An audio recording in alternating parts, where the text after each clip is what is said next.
first guest is fresh off a re-election, a Southern California congressman who's become quite the Twitter star. Representative Ted Lieu's bitingly sarcastic responses to President Trump and Republicans these past 4 years have earned him 1.4 million followers. Last night, in response to the Lieutenant Governor of Texas offering $1 million for evidence of voter fraud, Lieu tweeted this: Texas Lieutenant Governor Dan Patrick gave me an idea. I'm offering $1 million to incentivize, encourage, and reward people to find Bigfoot. I've seen enough Fox national TV shows to know Bigfoot is real. Also, Rudy Giuliani says he had evidence Bigfoot exists, but it got lost in the mail. Good afternoon, Congressman Lieu. Good to see you. Hi, Kristen. Honored to be on your show. Absolutely. No, honor's all ours, because I do want to wish you a happy Veterans Day. I know this day has special meaning to you as an Air Force veteran. Thank you. I appreciate that. And to all the veterans who serve. So I want to get into this. Your tweet to the Republican Lieutenant Governor basically likened his, mentioning, hey, let's find voter fraud, to you finding Bigfoot. We're pretty sure there's no Bigfoot, but how can we be sure there was no voter fraud? Because Donald Trump's campaign has now lost 16 court cases and won exactly 0. And in court, they are actually saying that there is no fraud.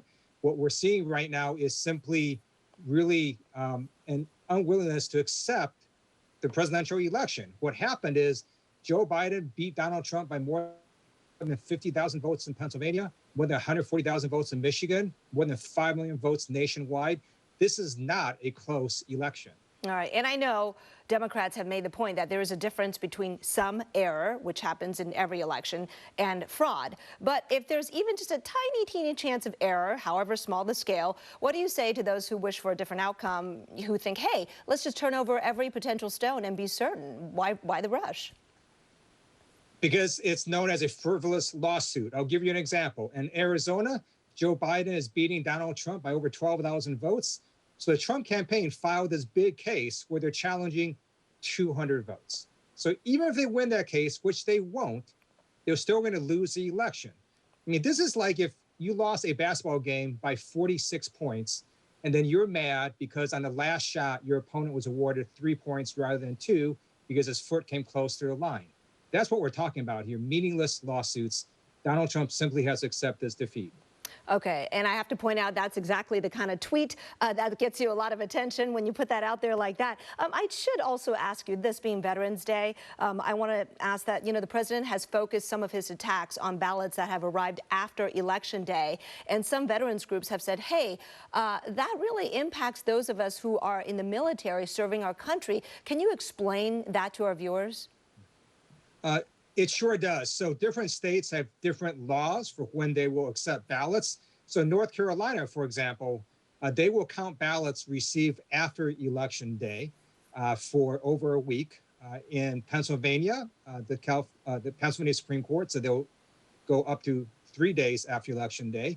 And those are for military ballots and for other people who postmarked the mail-in ballot, but it didn't arrive because of Postal Service delays or otherwise. But again, in Pennsylvania, it's a frivolous lawsuit because the number of ballots received after Election Day was about 10,000. Joe Biden's ahead by over 50,000. It's not going to make any shred of difference. But knowing that a lot of those lawsuits that could potentially be discounted if anyone were to buy that theory could be military votes, as a veteran, how does that make you feel? I believe all votes should be counted. Now, if you're going to file a lawsuit saying you shouldn't count those votes, the Trump campaign can certainly do that, and that will disenfranchise military veterans. I'm just saying at the end of the day, whatever the Trump campaign does in Pennsylvania doesn't matter because of the scale of Joe Biden's win. Yeah, Nothing they have filed will change the result. Right now, it is over 50,000 votes is the differential. You're right. So Democratic Senator Chris Coons from Delaware has said, hey, he has GOP colleagues who won't go public, but they tell him in private that they recognize President-elect Biden has won. Have you heard anything like that from your House Republican colleagues? I have not, unfortunately. And what we're really seeing are all these Republicans coddling Donald Trump's ego. It is really quite dispiriting to watch. It is embarrassing, as Joe Biden has said. Donald Trump simply has to accept that the American people spoke and he lost. And there's really nothing he can do to change the fact that on January 20th, he will be escorted out of the White House. Well, so far, over a dozen Trump campaign lawsuits have been dismissed already, but several new ones just filed today, including in Pennsylvania, where you touched on the fact that Biden's lead has grown to over 50,000 votes. So if the math is not adding up, what do you suppose is actually the end game, the strategy here? Donald Trump's campaign is raising a lot of money off of these lawsuits because they keep sending emails to their supporters. And when you look at what the money is going to, over half of it is going to retire his campaign debt. So part of this is a money-making scheme. Another is, I think, his ego can't accept the fact that he lost. And instead of coddling his ego, we should simply do the transition. We need to have Joe Biden, Kamala Harris, and their team be able to know what the Trump administration has been doing so there can be a smooth and peaceful transition. None of that is happening because Donald Trump simply refuses to accept defeat. All right, but how much time do we really have to play with here? Because the Electoral College is supposed to meet on December 14th. So when you have all these lawsuits and you know, of course, in Georgia, you have the recount now, so delays, could that jeopardize that meeting on December 14th?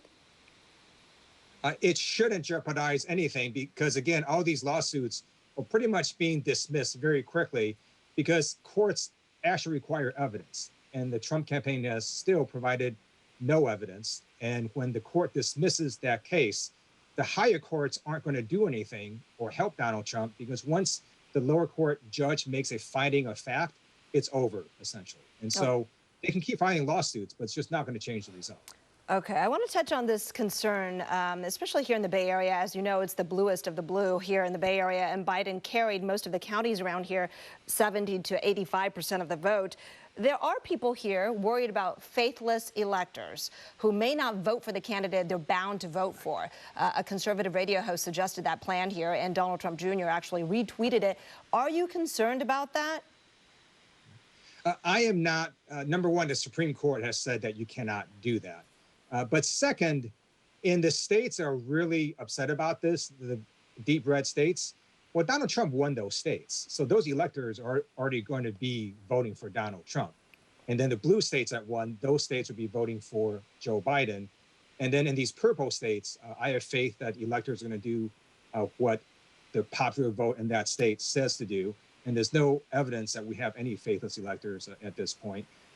One more thing I want to add is Joe Biden's victory is pretty convincing. He didn't just win by one state. He won by multiple states. So you would need multiple states to somehow go off the reservation and go against the Constitution, and I just don't see that happening. Yeah, but in 2016, correct me if I'm wrong, but I seem to remember 3 electors defected from Hillary Clinton. And I'm not sure that was California, but I think it was a blue state. So what that would mean is instead of Joe Biden winning by 306 electoral votes, he won by 303. So again, it won't make a difference. I don't imagine there's going to be many, if any, faithless electors because the Supreme Court has said they are there to execute what the law says. And so I expect them to follow the law. All right. Well, a new Reuters poll does show that 80% of Americans believe Biden won, including 60% of Republican voters. I think that's important to point out. Yet the administration has told federal agencies not to cooperate with the Biden transition. So he's not getting money for the transition. He's not getting intelligence. He's not getting office space. The president-elect so far playing it cool. But are Democrats doing anything to try to force the issue? We're simply going to follow the lead of Joe Biden, Kamala Harris, and their view is this is completely silly, and we're not going to give it any more oxygen than we need. Trump campaign is losing every single lawsuit. At some point, they're going to be out of lawsuits that they can file, and then the race will be effectively completely over because there's simply no avenue to reverse this very convincing win of Joe Biden. All right, Congressman Lieu, we have time for one more question. I do want to ask you, you know, it's easy to be partisan in attributing blame, but in the past 3 years, 30 years, I should say, there have been 2 Democratic administrations, Clinton and Obama, that were 8 years each, and still some of our nation's biggest problems have not gone away. Many people say they're worse, right? So I think in 2016, many people voted for an outsider because they felt that they were tired of not having economic opportunities, health care, education opportunities, kind of feeling left behind. What are Democrats going to do now with the opportunity of having the White House, too, to change the realities for those Americans? That's a great question. And We've been running on a for the people agenda that includes protecting your health care, creating jobs, and fighting corruption. With this pandemic, we absolutely have to get the virus under control. Our economy will never get back to normal until we suppress the virus. And we also need to make sure that we get important bills like the George Floyd Justice and Policing Act also passed. And so there's a lot of work to be done in the next Congress, and with a Biden administration, unlike the Trump administration, I do believe we'll get significant legislation through. All right, Congressman Ted Lieu of Torrance, California, also a veteran. Thank you so very much for your time.